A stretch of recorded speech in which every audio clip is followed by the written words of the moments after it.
It's my pleasure to introduce today Stephen Schill, who is instrumentation engineer at the National Suborbital Research Center. NSRC supports research campaigns on a variety of aircraft, and they also lead education and outreach for NASA's Airborne Science Program. Stephen holds a doctorate in atmospheric chemistry, and his own research background and interests include the study of marine sea spray aerosols and the development of instruments and techniques for atmospheric science.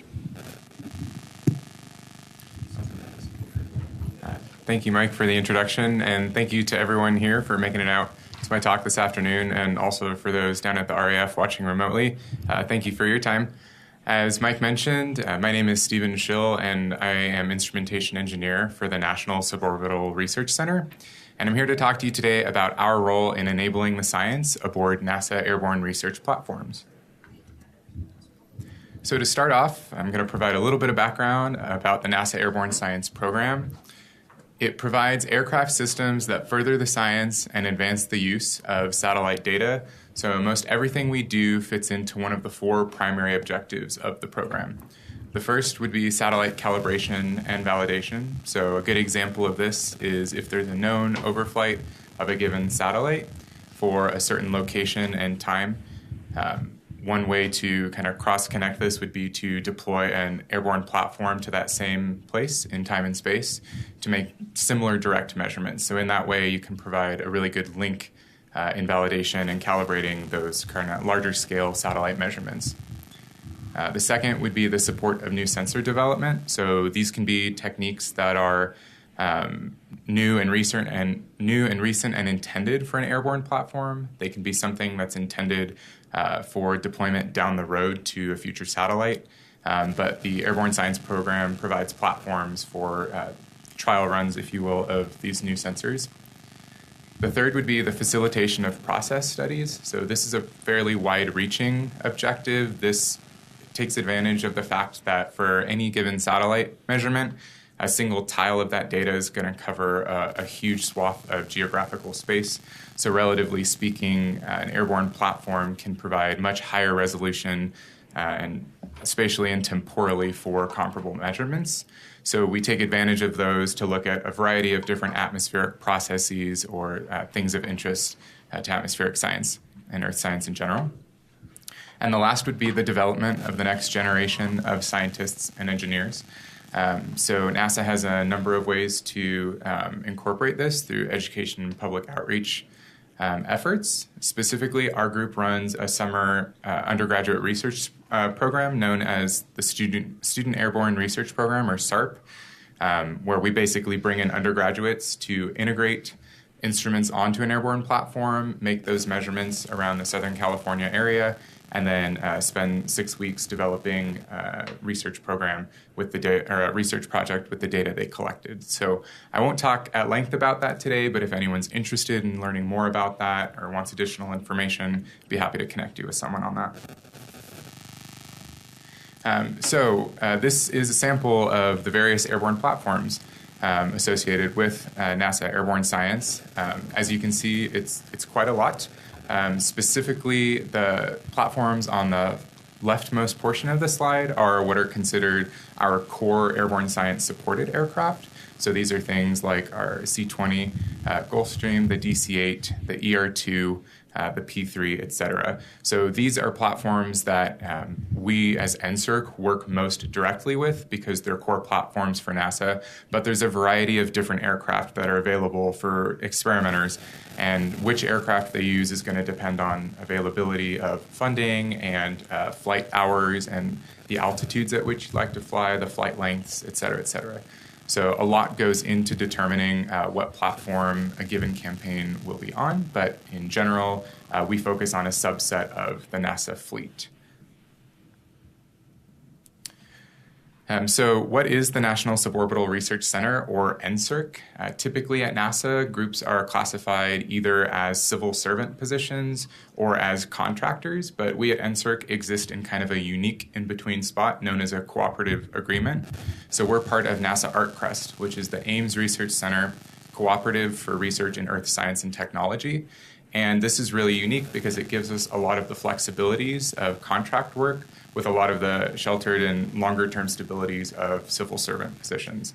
And so largely because of this, we're able to enable science mission operations by providing the following services.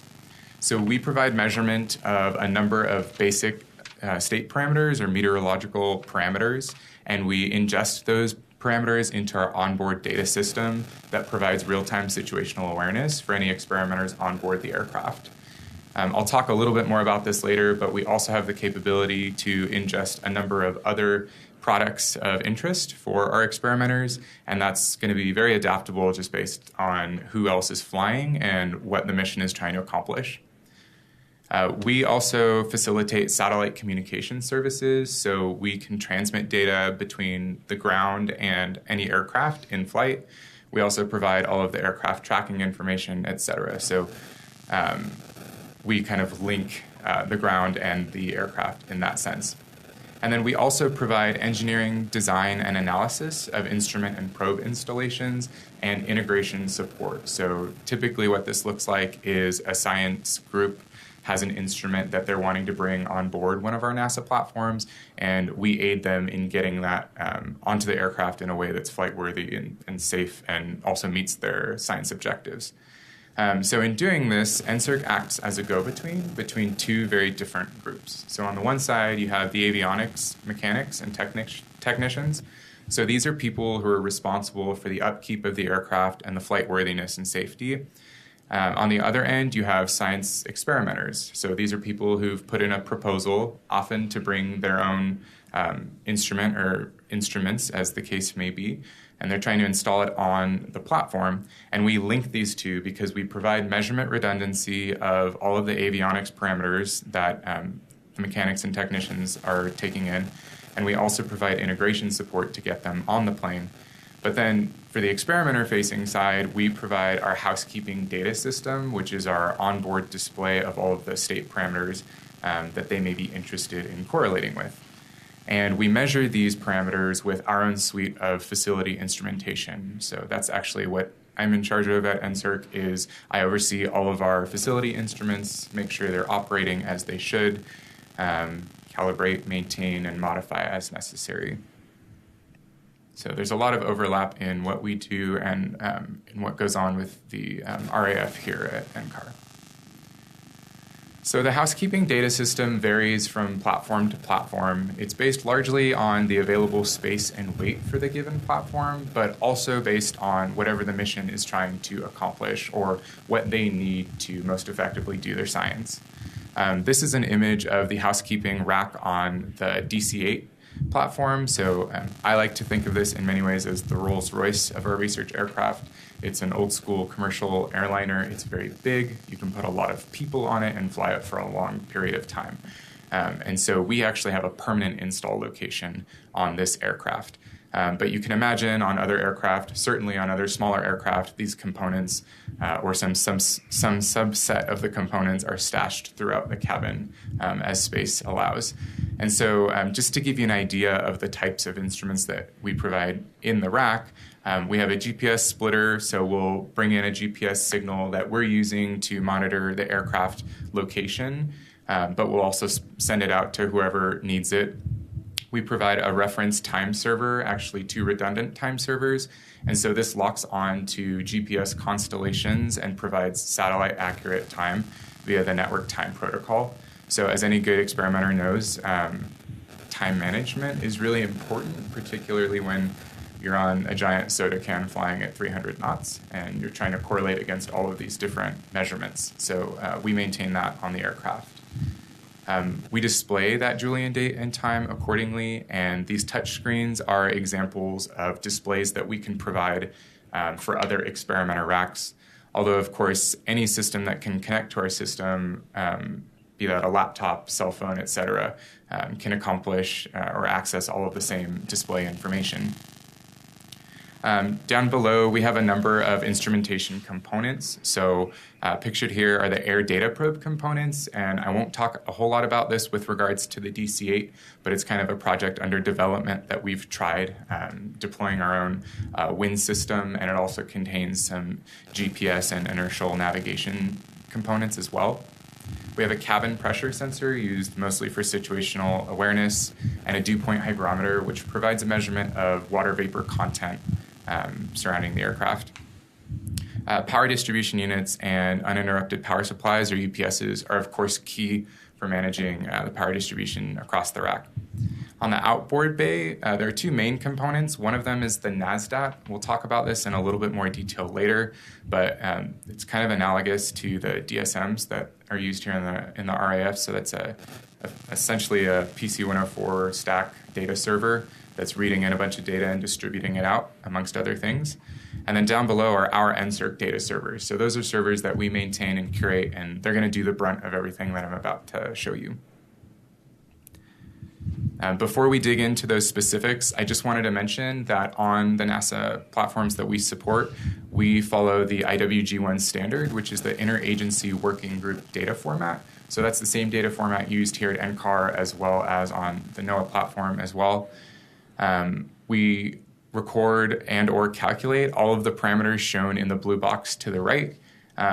It's a fairly comprehensive baseline for basic parameters that most experimenters need for situational awareness and to do their science. So you can imagine that if you're making a measurement of some trace gas from an airborne platform, you're going to want to correlate that to GPS location, time, altitude, wind speed, etc.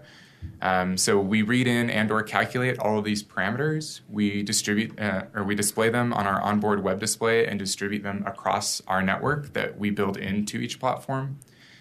It's also accessible in flight via our web API. So this is really unique because any science experimenter can pull up this user face and pull out slices of the data. So whether that's a 1-second slice or some other period of time, they can get that data in real time into their own system rather than waiting till the flight's over and getting a big data file at the end of it. And then, of course, we'll broadcast this to the ground for remote viewing as well, which is helpful for anyone who is maybe part of a science team but not on the aircraft, or if they're just interested in following along. I will note that the IWG1 parameters listed here are just a subset of the parameters that are measured and ingested by the NSRC data system. Most specifically, we have the ability to ingest and distribute any experimenter products of interest. So a really good example of this would be we recently on one of our campaigns had a LiDAR system that was plotting real-time curtains down to the ocean surface, and there were other people on board that wanted to see those curtains in real time. So we're actually able to grab screen caps of that data and distribute it across the web display as well. So we try to be fairly adaptable in terms of what we can display, which is helpful in terms of doing science. So this is an example of our onboard web display. This is run by our NSRC data servers, and it's accessed by anyone on the plane by connecting to our network and pointing a web browser at the IP address of our server. It pulls up a number of different applications, but what I'm highlighting here is our map, because we can do a lot of different things to this map. So this is an example of the map that we used for the recent NAMES 3 mission. So this was a mission based out of Newfoundland, Canada, shown on the top left of this image. And there's a number of components on this map. So the red line is the aircraft tracking. So that's the actual flight path that the aircraft has taken so far. The black line with open diamonds is the flight plan. So this is always helpful just in terms of calibrating yourself, knowing where you're going, how far through your flight plan you are.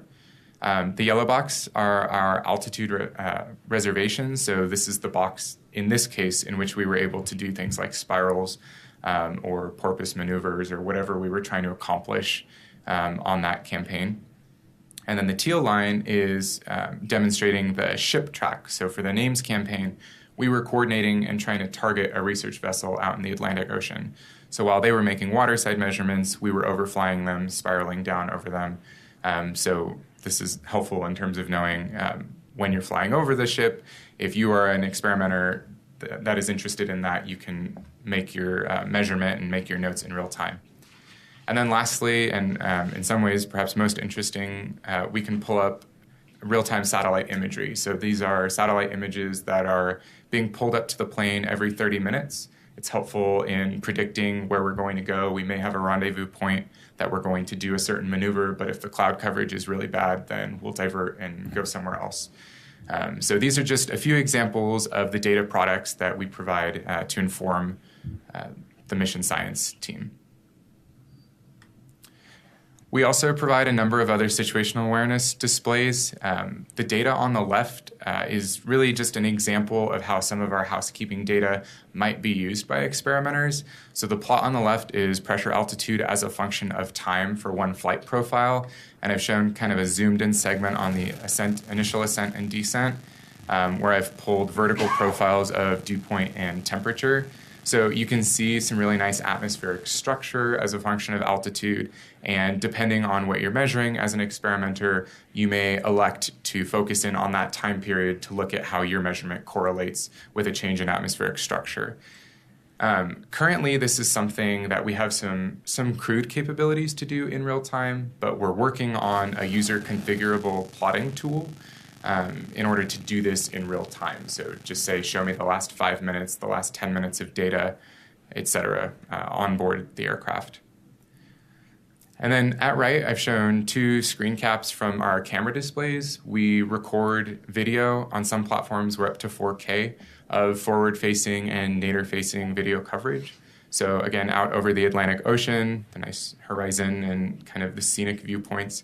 In addition to that, some experimenters will use that to actually determine when we are in or around cloud coverage.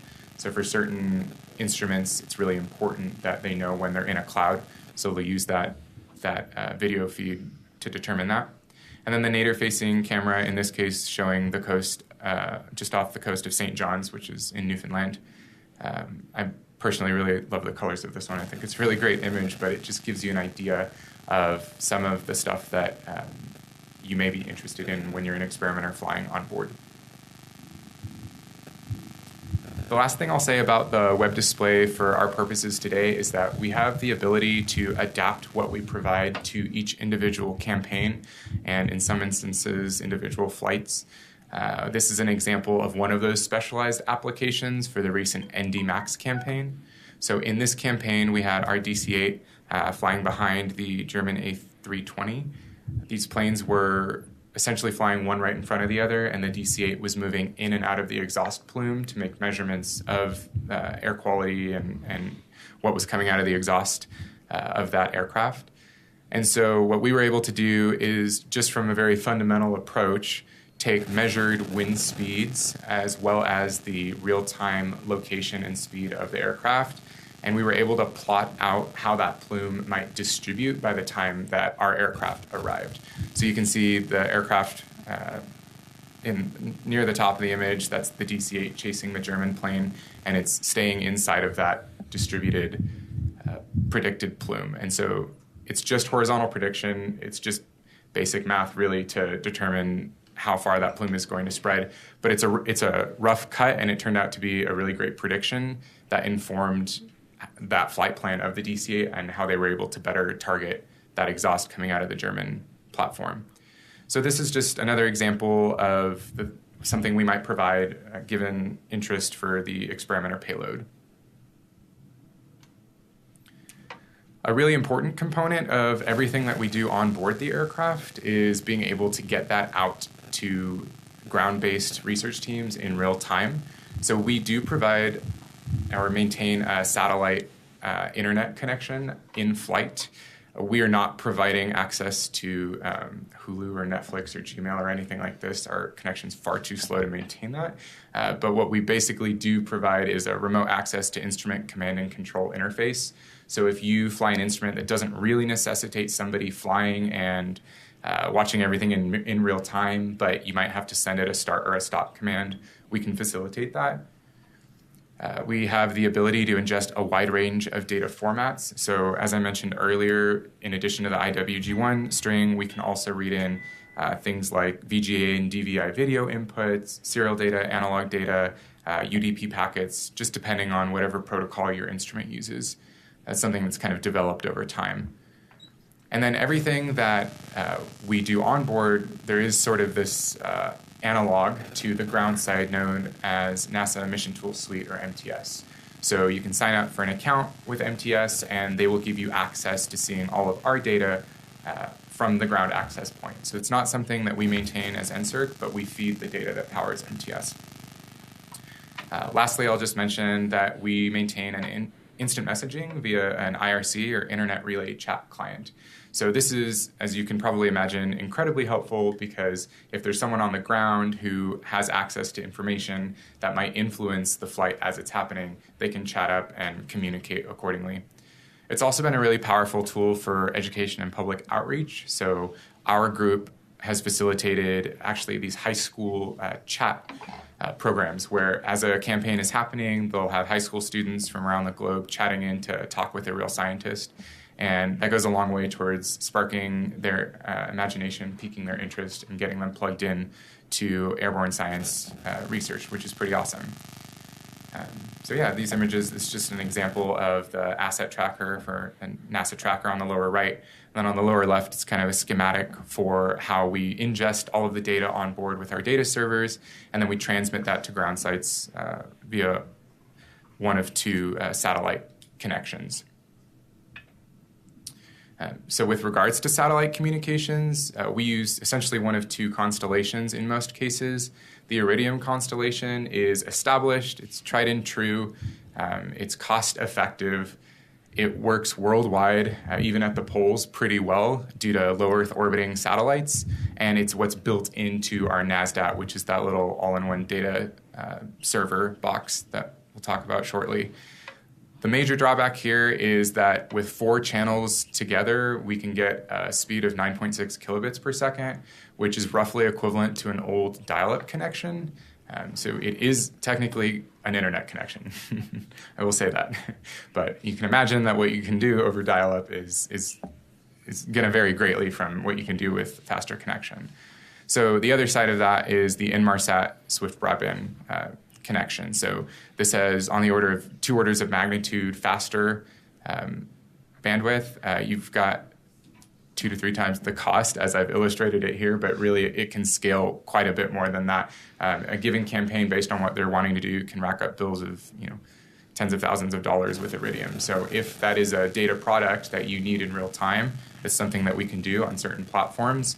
Otherwise, Iridium might be sufficient for you. So it just depends on what you're trying to accomplish. And then notably, Inmarsat does not have good coverage over polar regions. So if we fly Operation Icebridge or anything going over one of the poles, we'll typically use Iridium as a backup for that geographic space. So I wanted to talk briefly about the NASDAT. So the NASDAT stands for NASA Airborne Science, Data Acquisition, and Telemetry. It is a small, think of it as a computer in a box with a bunch of other things attached to it. It's maintained by the Airborne Sensors Facility, or ASF, which is in many ways an analogous group to us at NSRC.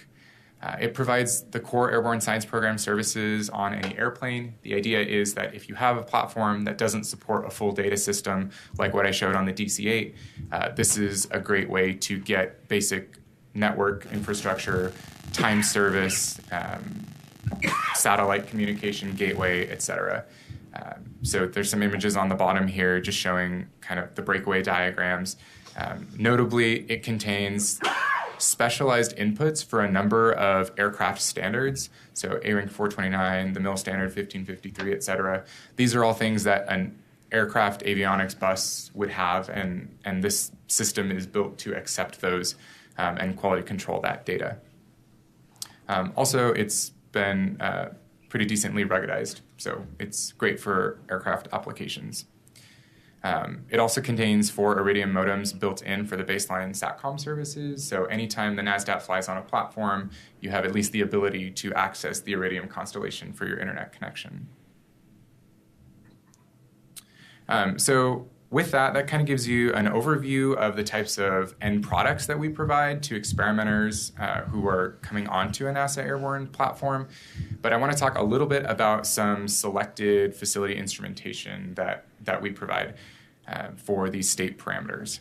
So I have met with a few people here earlier today, and I know that one difference that I've noticed is with the NASA platforms, you often have experimenters who are wanting to bring their own instrument. Like I have a mass spectrometer that I want to fly and I want to make this measurement. And I've written my proposal to also include a group of aerosol measurement techniques, or I've got a LiDAR, et cetera. So they're bringing a lot of those heavy scientific equipment pieces. So what that means is that we try to provide good measurements of state parameters that they're going to want to correlate against. So nothing in here is scientifically profound, but it kind of gives you an idea of the types of things that we provide and maintain. So first up, I wanted to talk about our IGI, our Embedded GPS INS Navigation System. So we use a Northrop Grumman Litton 251. This is essentially a very, very good GPS and inertial solution for aircraft location. And ignore that first bullet point because that shouldn't have been copied there. But the Litton has the capacity, if you kind of direct your attention to the table at the bottom, it has the capacity to provide a free inertial measurement. So think like a gyroscope. So as the plane tilts and shifts, it can actually give you that free inertial navigation measurement. Or it can also provide a hybrid GPS-aided solution that's very good. So this is on the standard for like the Air Force and Navy. We also provide Meinberg time servers. So as I mentioned, time management is really important when you're trying to coordinate with a variety of different instruments on board the platform. Essentially how this works is the GPS satellite acts as a stratum 0 or a top-level reference time source. The time server locks on and matches within some very, very small delta, and then it distributes that time across any computer connected to the network that is willing to accept network time protocol or configured to do so. So you're not manually setting your time clock, but you're getting on our network, and then you're, in theory, running perfect GPS time, more or less. The Meinbergs that we use have a lock-on time of 30 seconds versus approximately 20 minutes, which has kind of been the industry standard until recently. So that's a pretty great advance. And then we also have the ability to lock on a GPS and GLONASS constellations. So this is particularly helpful if you go anywhere in Europe or outside of the US. You might be running on GLONASS satellites, so it gives us more worldwide coverage. We provide measurements of total air temperature, or TAT, using resistance temperature detectors, or RTDs. So this is essentially a platinum element of which the resistance is being measured, because there is a relationship between the temperature of that element and the electrical resistance that's measured across it. So platinum is ideal because it's chemically inert, and it has a near linear resistance temperature relationship, just ab initio. It's also been shown to exhibit long-term stability over time. So we use these elements for many, many years. Industry standard, the NCAR platforms use these same elements in many cases, so these are great.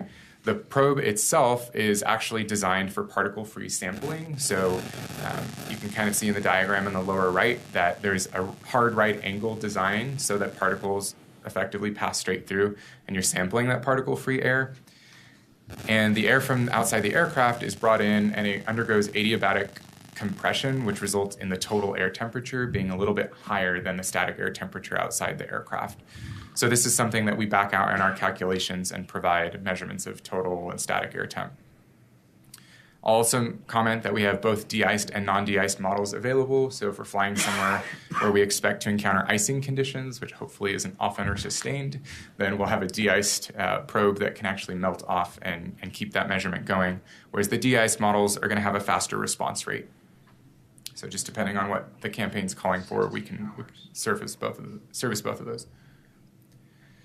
We also provide measurements of surface temperature using infrared pyrometers. So this provides a contact-free temperature measurement of the Earth's surface. So whether you're flying over oceans or land, It's essentially looking at the emissivity relative to some reference black body that it's been calibrated against.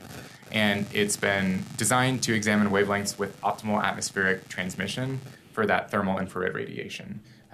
This is a really great instrument, in my opinion. It's really plug and play. You point it at something and it gives you a really reliable temperature, which is a gross oversimplification, but for our purposes today, I think is sufficient.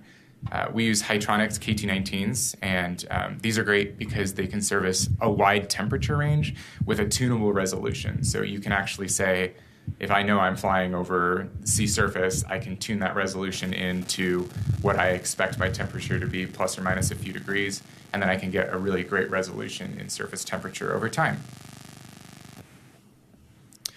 We provide water vapor measurements using dew point hygrometers. So this instrument works with a chilled mirror dew point principle. There's essentially a mirror with some sort of LED light source focused on it, bouncing off to a detector, and there's a thermoelectric cooler behind the mirror that cools down the air until condensation occurs. So once you have condensation on the mirror, you have light scattering, and from that you can determine the dew point of the air that you're sampling. The thermoelectric coolers themselves are old school Peltier devices, and they essentially work by applying a voltage across them, which causes a heat flow in one direction. So this instrument condenses until it achieves dew point, and then it chases that dew point over time. It's old and established technology, but it works great, and it's a good basic measurement for someone who wants to know something about the water vapor content around them. I wanted to mention the air data probe because this is kind of our first foray into doing some wind measurements, and we've had some success with this on our C-130 aircraft. It's a commercially available probe from Avantech.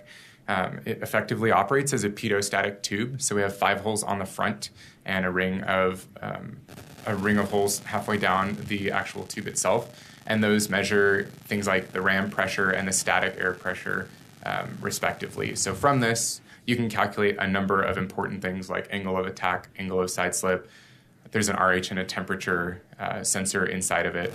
So if you don't have a good pedostatic system on your aircraft, this is kind of a good basic plug-and-play system. So we're looking into kind of what this thing is capable of and to what extent we're able to provide it on our platforms.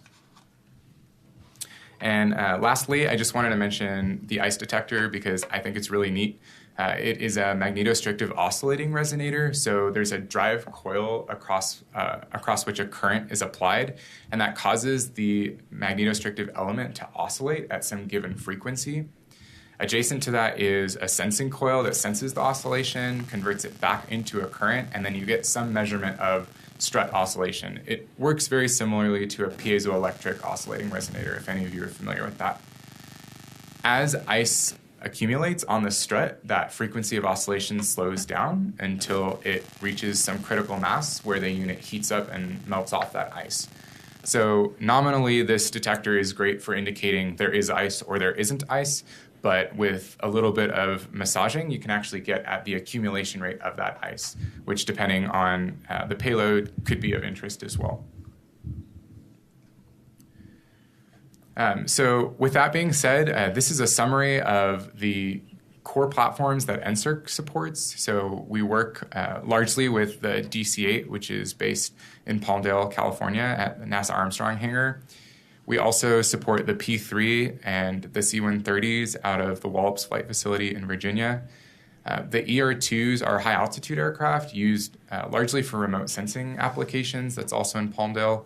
And then the Global Hawk is a UAV platform that's great for flying extended periods of time each flight. And so this is kind of a sampling of those aircraft, and you can see that there's a wide range of missions that we support and also some overlap. So the reason this is relevant is because based on the application or based on whatever mission that platform is supporting next, we're completely adaptable. So we're constantly taking advantage of the modular nature of what we provide. And I will close by giving just a scope, an overall summary of the support. So this is a basic overview of our 2018. These are the different campaigns and their locations that we support on our core platforms.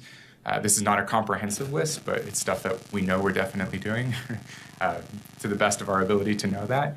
And the reason I think that's really interesting is because you can think about as a science team at a given university, if you're ramping up for 1, maybe 2 deployments a year, a lot goes into that logistically, prepping the instrument, making those measurements. And so with our data system, we're supporting upwards of a dozen in a busy year. So we stay busy and we move around a lot, but we've also gotten a lot of kind of wide-ranging and varied applications of making these measurements on board NASA aircraft. So with that, I just want to thank the EOL seminar organizers for having me here this afternoon, as well as the rest of the NSRC team and the NASA personnel that were instrumental in getting these together. So with that, I will pause and take any questions.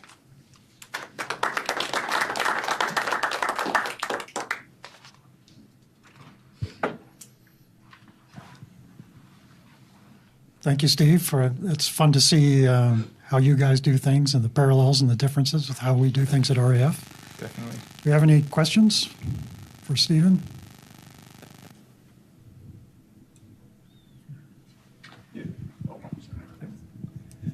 You didn't mention dropsons. What do you do about dropsons? Right. So the dropson system would be effectively one of the PIs that would come onto any platform based on the proposal. So if a PI writes the proposal saying, I want dropsons, then they're brought on. A number of our platforms can support those systems. We don't interface directly with them, although we have in the past provided some interface with mostly aircraft tracking and kind of real-time situational awareness to the ground. Yes. I was partly interested in the problem of aircraft modification to accommodate that. Are your aircraft mostly ready for that capability? Sure. So a couple of them are in that we have flown them previously. NASA has an interesting agreement. I'm not totally sure on the inner workings of how this works, but we can actually sign our own modification certificates for our aircraft. So it's not FAA compliant, but if there's a modification that we want to do that we can demonstrate is flight worthy and safe and test that in a given way, we can make those modifications. In general, if it involves cutting a hole in the aircraft at any point, it's something we think long about before we do that, obviously. But yes, to some extent, the platforms are also able to be adjusted. It just really comes down to the PI and whether this is a one-off campaign or whether it's one of our Earth Venture missions that is going to be flying regularly over the next 4 years, et cetera. What's the status of the G5, and is that considered part of the requestable pool like any other aircraft? Yes, the G5 is a recent acquisition, and to my knowledge, it's scheduled to be one of the core supported platforms. I know, from what I know, the discussions have largely centered around how to best make that an aircraft that remains FAA compliant, but can also be modified for science applications. So I was talking with a few people down at the RAF because I know that the NCAR platform actually does that very same thing. So I'm sure there's a conversation to be had there by someone. Stay tuned.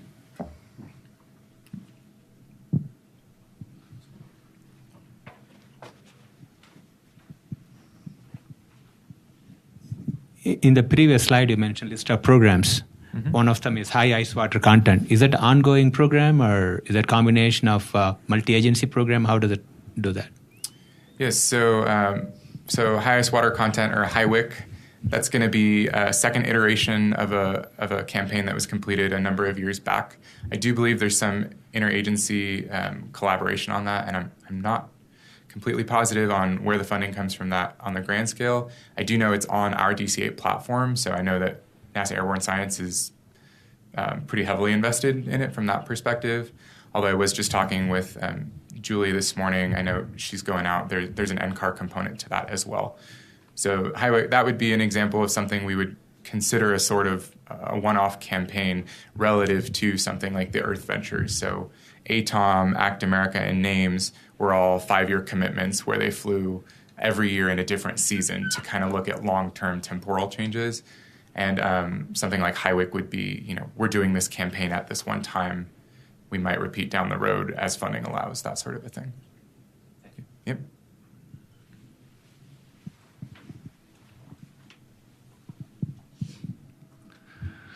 Well, I'm Clayton Arndt from Dropson Group, and we have been flying on your planes, and your group has been very supportive of our system. Awesome. Several planes, and we're adding the P3 soon. Great. So you've been a great asset to help us get our data. Fantastic. And the data that comes from the plane, too. So. Great. I appreciate that, and I like your shirt. Yeah, thank you. Which, for those that can't see, has a NASA logo on it. Yep. Do we have any other questions? Well, let's thank Stephen again. Thank you.